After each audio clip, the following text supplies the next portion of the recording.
내가 죽였어요. 내가 죽였어요. 경찰서 조사실의 차가운 공기가 폐부 깊숙이 스며들었다. 습기 한 점 없는 건조한 공기는 마치 할머니의 메마른 인생 같았다. 싸구려 인스턴트 커피 냄새와 소독약 냄새가 뒤섞인 공간, 그리고 머리 위에서 윙윙거리는 형광등 불빛이 희끗한 머리칼 위로 잔인하게 쏟아져 내렸다. 굽은 어깨는 미세하게 떨렸고 잔뜩 수축한 몸은 금방이라도 부서질 듯 위태로워 보였다. 쭈글쭈글한 손이 닳아 해진 검은 저고리 자락을 힘없이 움켜쥐었고 수십 년의 고난이 깊게 새겨진 얼굴은 바닥으로 푹 숙여져 있었다. 푹 꺼진 눈에서 굵은 눈물방울이 쉴 새 없이 흘러내려 거칠어진 뺨을 타고 흐르다. 낡은 고무신 위에 작은 점을 찍었다. 할머니는 고개를 숙인 채 한참을 흐느끼다 더 이상 아무 말도 하지 않았다. 겨우 숨을 고르고 나면 억지로 비틀어 짜낸 듯한 목소리로 내가 죽였어요를 반복할 뿐이었다. 마른 침조차 넘어가지 않는 텁텁한 입안에서 온몸의 수분이 증발하는 듯했다. 그 입술이 차마 내뱉지 못하는 지난 세월은 한 인간이 감당하기엔 너무나 가혹한 현실로 가득했다. 할머니의 나이 70을 훌쩍 넘긴 이 시간까지 세상은 그녀에게 단 한순간도 기댈 어깨를 내어주지 않았다. 그 길고 긴 생의 굴곡을 헤치고 여기까지 온 것 자체가 기적이었다. 그녀의 이름은 박복녀였다. 이름처럼 그녀의 삶은 박복했다. 어린 시절 복녀에게 세상은 늘 배고프고 차가운 곳이었다. 가난한 농촌에서 일제강점기 말에 태어난 그녀는 쌀밥이라는 것을 입에 넣어본 기억이 손에 꼽았다. 겨울이면 동생들과 함께 깡마른 나뭇가지처럼 어깨를 맞대고 덜덜 떨며 잠이 들었고 눈을 뜨면 지독한 추위가 다시 그들을 맞이했다. 국민학교라는 이름의 학교는 감히 상상도 할 수 없는 꿈이었다. 밭으로 논으로 끌려나가 일손을 거들거나 어린 동생들을 업고 하루 종일 산과 들을 헤매며 땔감과 나무를 캤다. 어린 시절의 기억은 뿌연 안개처럼 흐릿했지만 배고픔과 추위 그리고 끝없는 노동의 감각만은 선명했다. 윗입술이 늘 터져 있었고 손은 겨울 내내 동상에 시달려 퉁퉁 부어 있었다. 10살이 되던 해 해방이 찾아왔지만 복녀의 삶에는 아무런 변화도 없었다. 전쟁이 터지자 아버지는 강제징용으로 끌려가 돌아오지 않았고 어머니는 연이은 굶주림과 병고 끝에 차디찬 바닥에서 눈을 감았다. 복녀는 졸지에 어린 남동생과 여동생 둘을 책임져야 하는 소녀 가장이 되었다. 나이 16, 그녀는 굽은 허리로 남의 밭을 메고 부잣집 식모살이를 전전하며 동생들의 입에 겨우 풀칠을 했다. 먹는 것도 자는 것도 제대로 할 수 없었지만 굶어 죽어가는 동생들을 볼 수는 없었다. 억척스럽게 돈을 벌고 동생들을 살뜰히 챙겼다. 그녀의 청춘은 그렇게 타인의 생존을 위한 투쟁으로 점철되었다. 가끔 들고실 꺾어 동생들 머리에 꽂아주며 잠시나마 웃던 기억은 팍팍한 산속 유일한 위안이었다. 하지만 그마저도 잠시 굶주림과 동생들의 병색 짙은 얼굴은 그녀를 다시 현실로 잡아끌었다.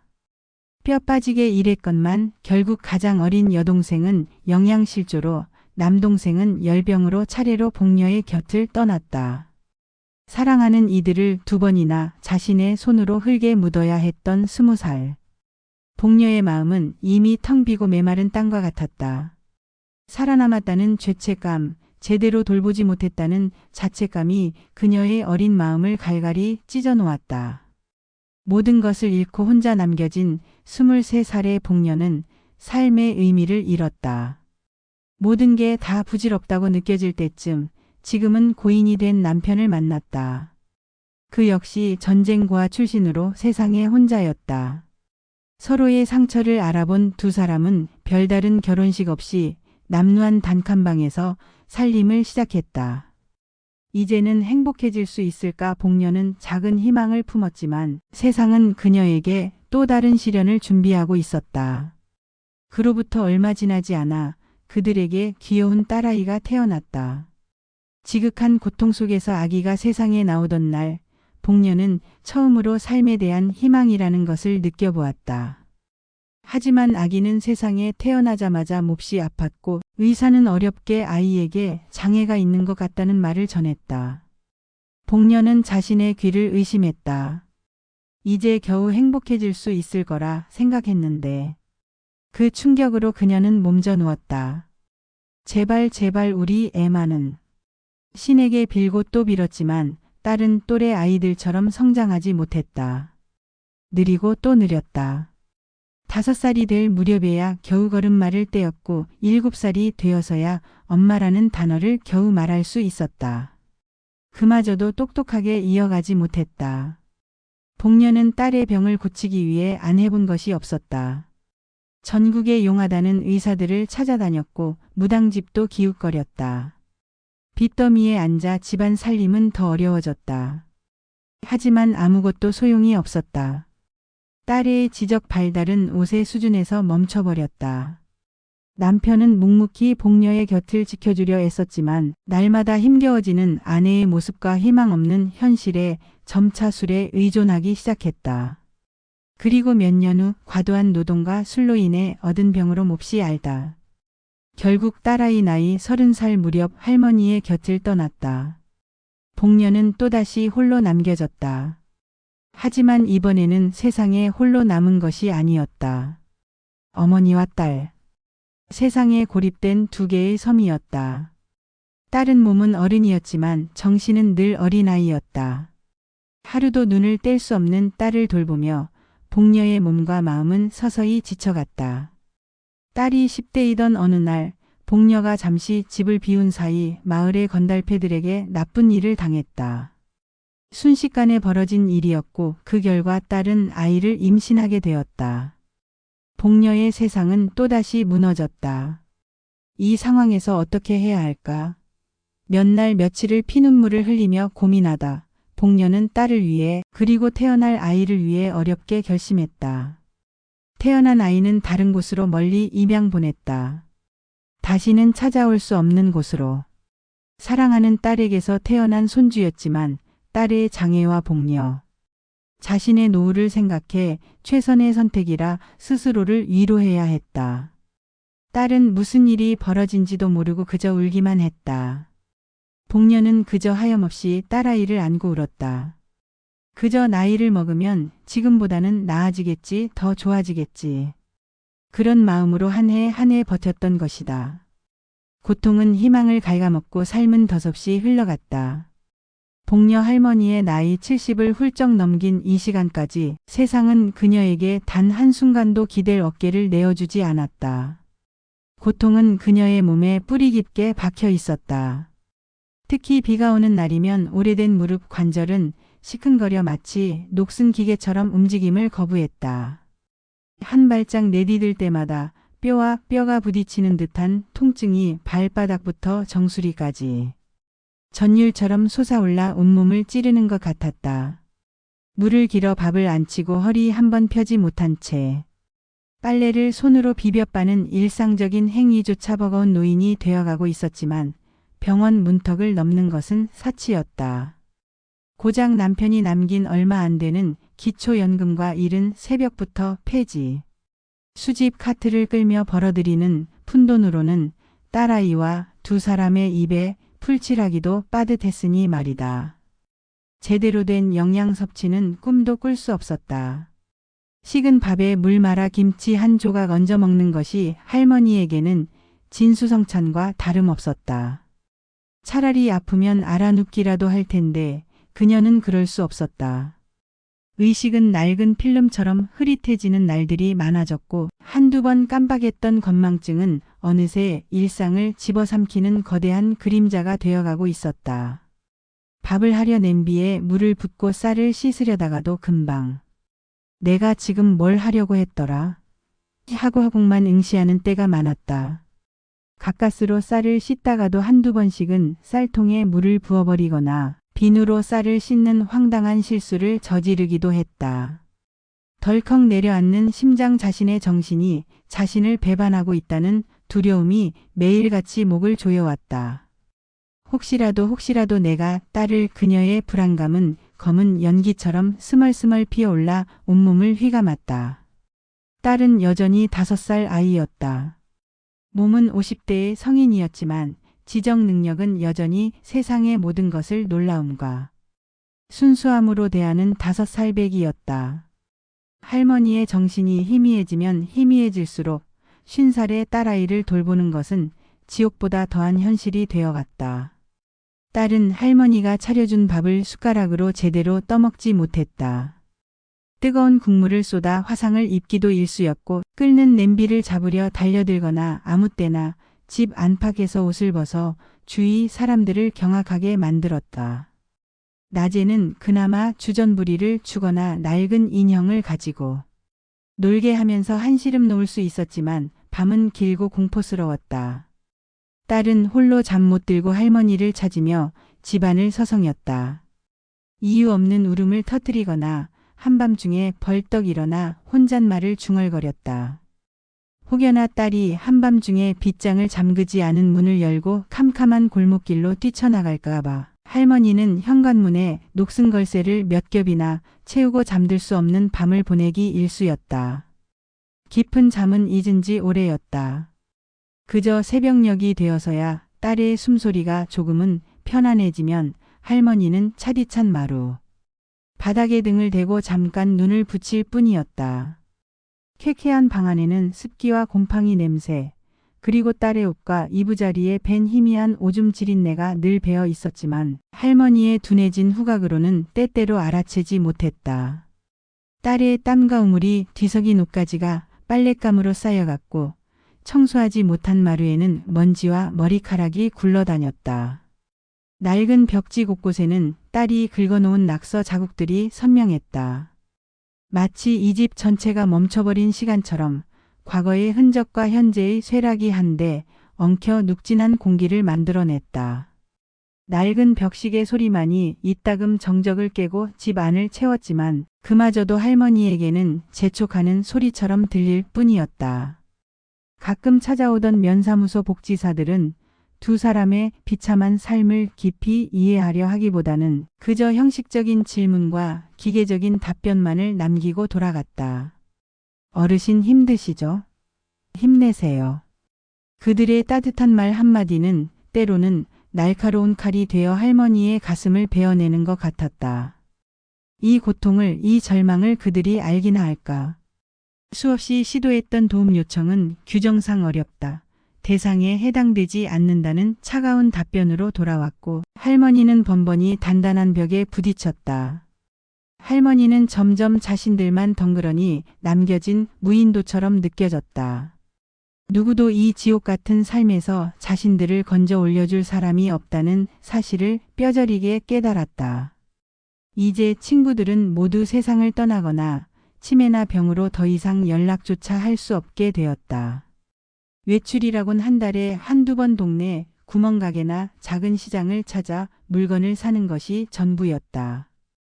비척거리는 걸음으로 낡은 바퀴 달린 장바구니를 끌고 돌아오는 길, 할머니의 어깨는 시장에서 들려오는 사람들의 행복한 웃음소리만큼이나 무겁고 쓸쓸했다. 동네 사람들은 불쌍하다는 듯 힐끗거리며 지나갈 뿐 그 누구도 진심으로 손을 내밀어 주지 않았다. 어느 날 할머니는 밥을 하려 쌀을 씻다가 그만 손에서 미끄러져 낡은 양은 밥그릇을 바닥에 떨어뜨렸다. 쨍그랑 하는 요란한 소리와 함께 밥그릇은 보기 흉하게 찌그러지고 말았다. 쌀알이 사방으로 튀었고 놀란 딸이 으앙, 엄마 하고 귀를 찢을 듯한 소리로 울기 시작했다. 그 소리는 할머니의 귀에 박혀 송곳처럼 아파왔다. 할머니는 망연자실 찌그러진 밥그릇과 흩어진 쌀알, 그리고 울부짖는 딸을 번갈아 보았다. 그 순간 흐려지는 시야 사이로 딸이 어린 시절 똘망똘망한 눈으로 순진하게 웃던 얼굴이 겹쳐졌다.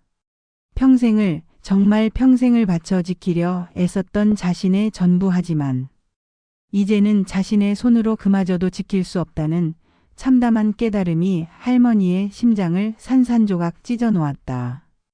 따뜻한 밥 한 끼, 깨끗한 옷 한 벌, 남들처럼 평범하게 누리는 따사로운 햇볕조차 딸에게 마음껏 내어줄 수 없는 자신이 너무나 원망스러웠다.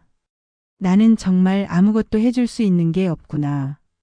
거울을 보면 초췌하고 주름진 노파가 서 있을 뿐이었다. 머릿속에 섬광처럼 불길한 빛과 함께 스치는 생각. 내가 더 이상 얘를 지켜줄 수가 없겠구나. 나도 나 자신조차 감당할 수 없게 되었구나.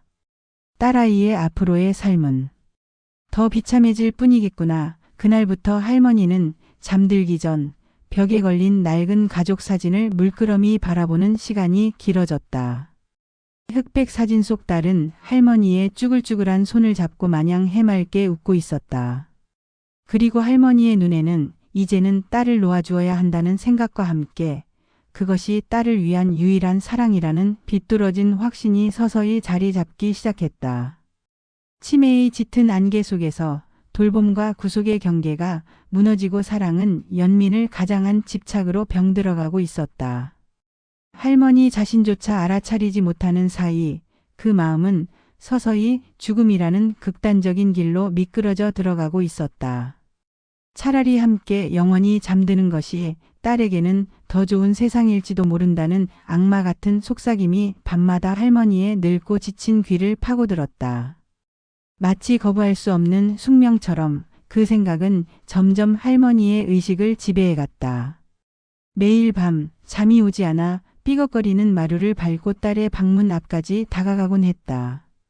낡은 나무 문에 귀를 대고 닫힌 문 너머 딸의 작고 일정한 숨소리를 들으며 할머니는 중얼거렸다. 아가 미안하다. 정말 미안하다. 그 한마디에는 평생 딸에게 다해주지 못한 미안함, 그리고 앞으로도 다해줄 수 없을 것이라는 깊은 절망감이 뒤섞여 있었다. 텅 빈 노후 흐려지는 정신, 차가운 사회 속에서 할머니의 사랑은 너무나 비극적으로 병들어가고 있었다. 이 끈질긴 삶이 딸아이의 삶을 오히려 더 불행하게 만들고 있다고 할머니는 믿어 의심치 않았다. 결국 그 결심은 어느 비 오는 날 밤 모든 고통과 번뇌가 최고조에 달했을 때 현실이 되었다. 밤새도록 하늘에선 억수 같은 비가 쏟아져 내렸다. 할머니의 굽은 허리는 더욱 시큰거렸고 뼈마디는 비명을 질렀다. 습기로 가득 찬 방 안 공기는 숨쉬기조차 힘들게 만들었다. 딸은 침대 위에서 계속 뒤척이며 칭얼거렸고 할머니의 잠 못 드는 밤은 더욱 깊어졌다. 정신이 또렷한 순간과 혼미한 순간이 교차하는 짧은 틈을 타고 그 오랜 고뇌는 더 이상 견딜 수 없는 현실이 되었다. 할머니는 평소와 다름없이 딸의 침대 옆에 앉아 마치 동화책을 읽어주는 어머니처럼 제잘거리는 딸의 횡설수설을 들었다. 엄마 저기 새가 날아. 밤이야. 반짝반짝. 알아들을 수 없는 말들 속에서도 딸의 목소리는 여전히 순수했다. 할머니는 딸의 발끝부터 머리끝까지 지켜줄 수 없어 미안한 온몸을 두 손으로 섬세하게 어루만졌다. 굳은 살 박힌 손으로 딸의 연약한 살결을 쓸어내렸다. 딸의 작은 이마에 차가운 입술을 대고 마지막으로 작별 인사를 고했다. 흐릿한 기억 속 10대 때 또래 아이들에게 나쁜 일을 당해 덜컥 아이를 가져야 했던 딸의 두려움에 떨던 눈빛이 생생하게 떠올랐다. 그리고 어렵사리 보내야 했던 또 다른 손주, 단 한 번도 품에 안아보지 못했던 그 아기의 갓난아기 얼굴이 섬광처럼 할머니의 뇌리를 스쳤다. 모든 것이 결국 자신의 부족함 때문이었다고, 딸에게 제대로 된 삶을 물려주지 못한 자신의 탓이라고 자책감이 할머니의 온몸을 한 점도 남김없이 갉아먹었다. 그녀의 시야에는 오직 고통에서 벗어나 편안하게 잠든 딸의 얼굴만 가득했다.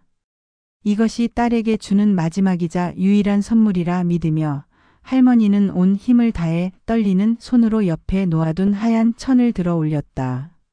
눈을 감고 마지막 기도를 하듯 할머니는 조심스럽게 딸의 작은 얼굴 위로 숨을 쉬는 목 위로 천을 덮었다. 딸의 입에서 흘러나오던 엄마 하는 제잘거리는 소리가 잦아들고 작은 몸이 격렬하게 저항하다 점차 이완되는 것을 느꼈다. 거친 숨소리가 잦아들고 마침내 정적이 찾아왔다.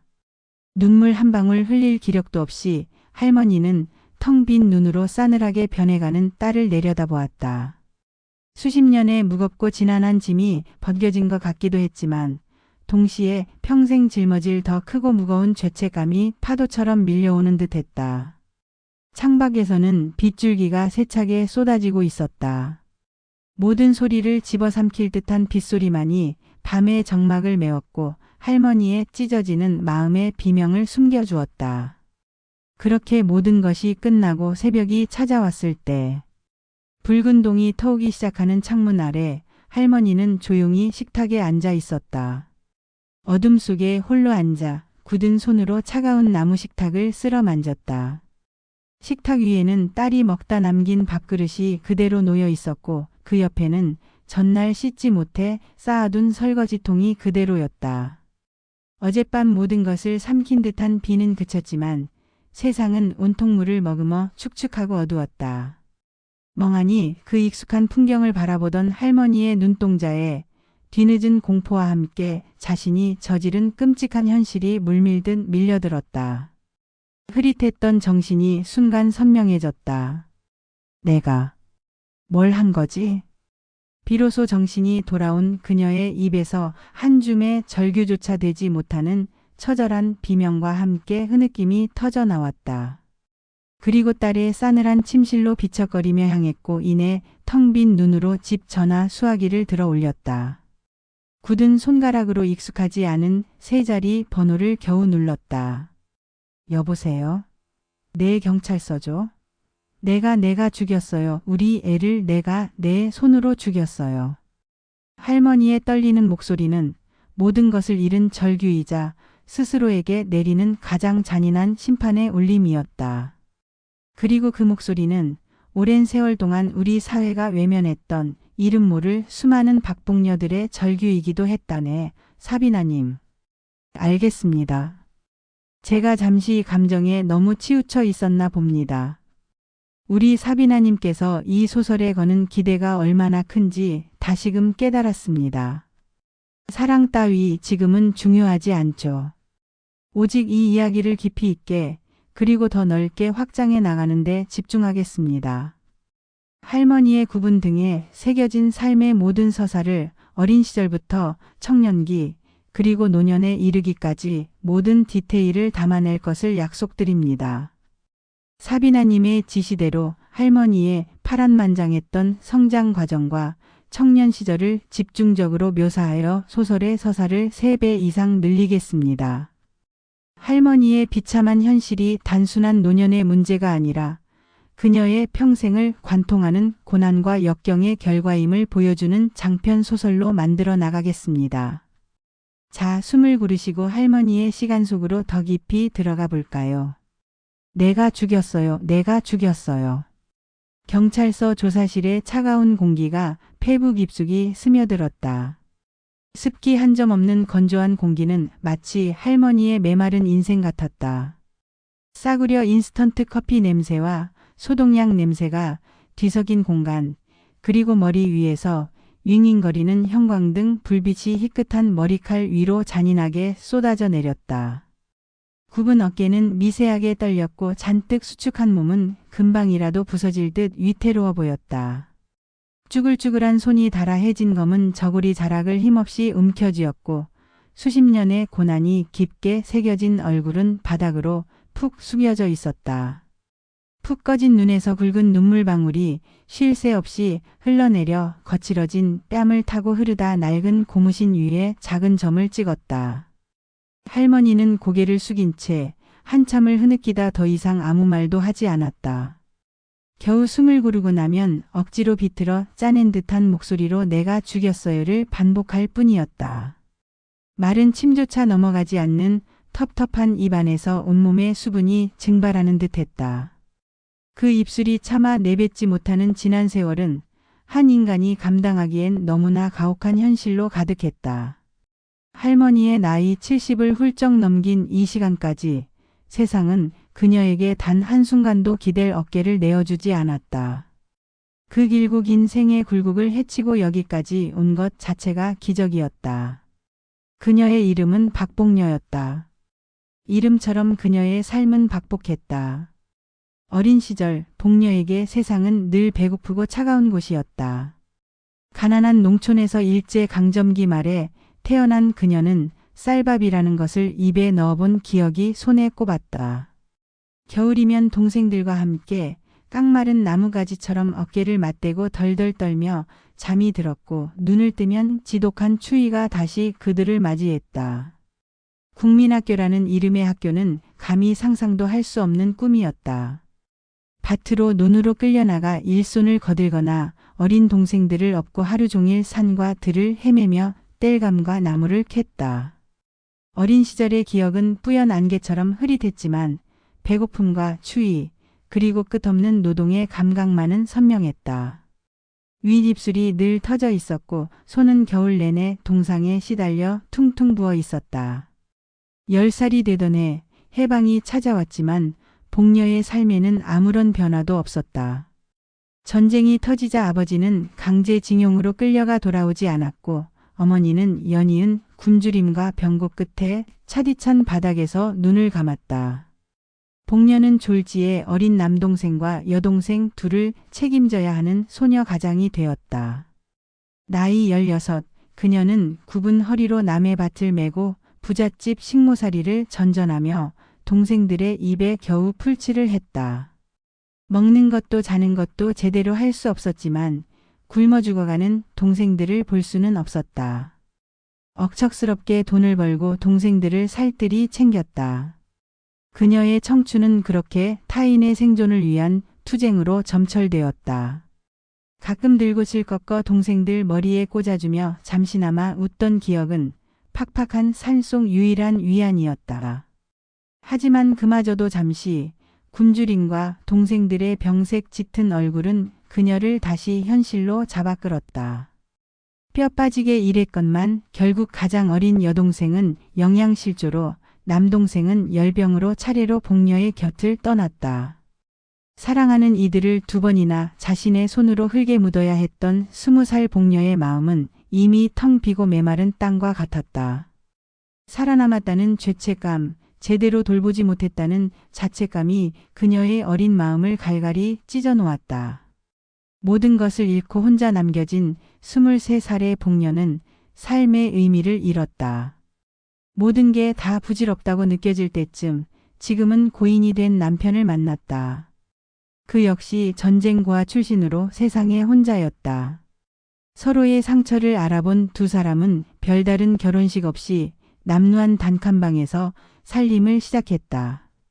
이제는 행복해질 수 있을까 복녀는 작은 희망을 품었지만 세상은 그녀에게 또 다른 시련을 준비하고 있었다. 그로부터 얼마 지나지 않아 그들에게 귀여운 딸아이가 태어났다. 지극한 고통 속에서 아기가 세상에 나오던 날 복녀는 처음으로 삶에 대한 희망이라는 것을 느껴보았다. 하지만 아기는 세상에 태어나자마자 몹시 아팠고 의사는 어렵게 아이에게 장애가 있는 것 같다는 말을 전했다. 복녀는 자신의 귀를 의심했다. 이제 겨우 행복해질 수 있을 거라 생각했는데 그 충격으로 그녀는 몸져 누웠다. 제발 제발 우리 애만은. 신에게 빌고 또 빌었지만 딸은 또래 아이들처럼 성장하지 못했다. 느리고 또 느렸다. 5살이 될 무렵에야 겨우 걸음마를 떼었고 7살이 되어서야 엄마라는 단어를 겨우 말할 수 있었다. 그마저도 똑똑하게 이어가지 못했다. 복녀는 딸의 병을 고치기 위해 안 해본 것이 없었다. 전국에 용하다는 의사들을 찾아다녔고 무당집도 기웃거렸다. 빚더미에 앉아 집안 살림은 더 어려워졌다. 하지만 아무것도 소용이 없었다. 딸의 지적 발달은 옷의 수준에서 멈춰버렸다. 남편은 묵묵히 복녀의 곁을 지켜주려 애썼지만 날마다 힘겨워지는 아내의 모습과 희망 없는 현실에 점차 술에 의존하기 시작했다. 그리고 몇 년 후 과도한 노동과 술로 인해 얻은 병으로 몹시 앓다 결국 딸아이 나이 30살 무렵 할머니의 곁을 떠났다. 복녀는 또다시 홀로 남겨졌다. 하지만 이번에는 세상에 홀로 남은 것이 아니었다. 어머니와 딸. 세상에 고립된 두 개의 섬이었다. 딸은 몸은 어른이었지만 정신은 늘 어린아이였다. 하루도 눈을 뗄 수 없는 딸을 돌보며 복녀의 몸과 마음은 서서히 지쳐갔다. 딸이 10대이던 어느 날 복녀가 잠시 집을 비운 사이 마을의 건달패들에게 나쁜 일을 당했다. 순식간에 벌어진 일이었고 그 결과 딸은 아이를 임신하게 되었다. 복녀의 세상은 또다시 무너졌다. 이 상황에서 어떻게 해야 할까? 몇 날 며칠을 피눈물을 흘리며 고민하다 복녀는 딸을 위해 그리고 태어날 아이를 위해 어렵게 결심했다. 태어난 아이는 다른 곳으로 멀리 입양 보냈다. 다시는 찾아올 수 없는 곳으로. 사랑하는 딸에게서 태어난 손주였지만 딸의 장애와 복녀 자신의 노후를 생각해 최선의 선택이라 스스로를 위로해야 했다. 딸은 무슨 일이 벌어진지도 모르고 그저 울기만 했다. 복녀는 그저 하염없이 딸아이를 안고 울었다. 그저 나이를 먹으면 지금보다는 나아지겠지, 더 좋아지겠지. 그런 마음으로 한 해 한 해 버텼던 것이다. 고통은 희망을 갉아먹고 삶은 덧없이 흘러갔다. 복녀 할머니의 나이 70을 훌쩍 넘긴 이 시간까지 세상은 그녀에게 단 한순간도 기댈 어깨를 내어주지 않았다. 고통은 그녀의 몸에 뿌리 깊게 박혀 있었다. 특히 비가 오는 날이면 오래된 무릎 관절은 시큰거려 마치 녹슨 기계처럼 움직임을 거부했다. 한 발짝 내디딜 때마다 뼈와 뼈가 부딪히는 듯한 통증이 발바닥부터 정수리까지 전율처럼 솟아올라 온몸을 찌르는 것 같았다. 물을 길어 밥을 안 치고 허리 한번 펴지 못한 채 빨래를 손으로 비벼 빠는 일상적인 행위조차 버거운 노인이 되어가고 있었지만 병원 문턱을 넘는 것은 사치였다. 고작 남편이 남긴 얼마 안 되는 기초연금과 이른 새벽부터 폐지 수집 카트를 끌며 벌어들이는 푼돈으로는 딸아이와 두 사람의 입에 풀칠하기도 빠듯했으니 말이다. 제대로 된 영양 섭취는 꿈도 꿀 수 없었다. 식은 밥에 물 말아 김치 한 조각 얹어 먹는 것이 할머니에게는 진수성찬과 다름없었다. 차라리 아프면 알아눕기라도 할 텐데 그녀는 그럴 수 없었다. 의식은 낡은 필름처럼 흐릿해지는 날들이 많아졌고 한두 번 깜빡했던 건망증은 어느새 일상을 집어삼키는 거대한 그림자가 되어가고 있었다. 밥을 하려 냄비에 물을 붓고 쌀을 씻으려다가도 금방 내가 지금 뭘 하려고 했더라 하고만 응시하는 때가 많았다. 가까스로 쌀을 씻다가도 한두 번씩은 쌀통에 물을 부어버리거나 비누로 쌀을 씻는 황당한 실수를 저지르기도 했다. 덜컥 내려앉는 심장 자신의 정신이 자신을 배반하고 있다는 두려움이 매일같이 목을 조여왔다. 혹시라도 내가 딸을 그녀의 불안감은 검은 연기처럼 스멀스멀 피어올라 온몸을 휘감았다. 딸은 여전히 5살 아이였다. 몸은 50대의 성인이었지만 지적 능력은 여전히 세상의 모든 것을 놀라움과 순수함으로 대하는 5살배기였다. 할머니의 정신이 희미해지면 희미해질수록 50살의 딸아이를 돌보는 것은 지옥보다 더한 현실이 되어갔다. 딸은 할머니가 차려준 밥을 숟가락으로 제대로 떠먹지 못했다. 뜨거운 국물을 쏟아 화상을 입기도 일쑤였고 끓는 냄비를 잡으려 달려들거나 아무 때나 집 안팎에서 옷을 벗어 주위 사람들을 경악하게 만들었다. 낮에는 그나마 주전부리를 주거나 낡은 인형을 가지고 놀게 하면서 한시름 놓을 수 있었지만 밤은 길고 공포스러웠다. 딸은 홀로 잠 못 들고 할머니를 찾으며 집안을 서성였다. 이유 없는 울음을 터뜨리거나 한밤중에 벌떡 일어나 혼잣말을 중얼거렸다. 혹여나 딸이 한밤중에 빗장을 잠그지 않은 문을 열고 캄캄한 골목길로 뛰쳐나갈까 봐 할머니는 현관문에 녹슨 걸쇠를 몇 겹이나 채우고 잠들 수 없는 밤을 보내기 일쑤였다. 깊은 잠은 잊은 지 오래였다. 그저 새벽녘이 되어서야 딸의 숨소리가 조금은 편안해지면 할머니는 차디찬 마루 바닥에 등을 대고 잠깐 눈을 붙일 뿐이었다. 쾌쾌한 방 안에는 습기와 곰팡이 냄새, 그리고 딸의 옷과 이부자리에 밴 희미한 오줌 지린내가 늘 배어 있었지만 할머니의 둔해진 후각으로는 때때로 알아채지 못했다. 딸의 땀과 우물이 뒤섞인 옷가지가 빨랫감으로 쌓여갔고 청소하지 못한 마루에는 먼지와 머리카락이 굴러다녔다. 낡은 벽지 곳곳에는 딸이 긁어놓은 낙서 자국들이 선명했다. 마치 이 집 전체가 멈춰버린 시간처럼 과거의 흔적과 현재의 쇠락이 한데 엉켜 눅진한 공기를 만들어냈다. 낡은 벽시계 소리만이 이따금 정적을 깨고 집 안을 채웠지만 그마저도 할머니에게는 재촉하는 소리처럼 들릴 뿐이었다. 가끔 찾아오던 면사무소 복지사들은 두 사람의 비참한 삶을 깊이 이해하려 하기보다는 그저 형식적인 질문과 기계적인 답변만을 남기고 돌아갔다. 어르신 힘드시죠? 힘내세요. 그들의 따뜻한 말 한마디는 때로는 날카로운 칼이 되어 할머니의 가슴을 베어내는 것 같았다. 이 고통을, 이 절망을 그들이 알기나 할까. 수없이 시도했던 도움 요청은 규정상 어렵다. 대상에 해당되지 않는다는 차가운 답변으로 돌아왔고 할머니는 번번이 단단한 벽에 부딪혔다. 할머니는 점점 자신들만 덩그러니 남겨진 무인도처럼 느껴졌다. 누구도 이 지옥 같은 삶에서 자신들을 건져 올려줄 사람이 없다는 사실을 뼈저리게 깨달았다. 이제 친구들은 모두 세상을 떠나거나 치매나 병으로 더 이상 연락조차 할 수 없게 되었다. 외출이라곤 한 달에 한두 번 동네 구멍가게나 작은 시장을 찾아 물건을 사는 것이 전부였다. 비척거리는 걸음으로 낡은 바퀴 달린 장바구니를 끌고 돌아오는 길, 할머니의 어깨는 시장에서 들려오는 사람들의 행복한 웃음소리만큼이나 무겁고 쓸쓸했다. 동네 사람들은 불쌍하다는 듯 힐끗거리며 지나갈 뿐 그 누구도 진심으로 손을 내밀어 주지 않았다. 어느 날 할머니는 밥을 하려 쌀을 씻다가 그만 손에서 미끄러져 낡은 양은 밥그릇을 바닥에 떨어뜨렸다. 쨍그랑 하는 요란한 소리와 함께 밥그릇은 보기 흉하게 찌그러지고 말았다. 쌀알이 사방으로 튀었고 놀란 딸이 으앙, 엄마 하고 귀를 찢을 듯한 소리로 울기 시작했다.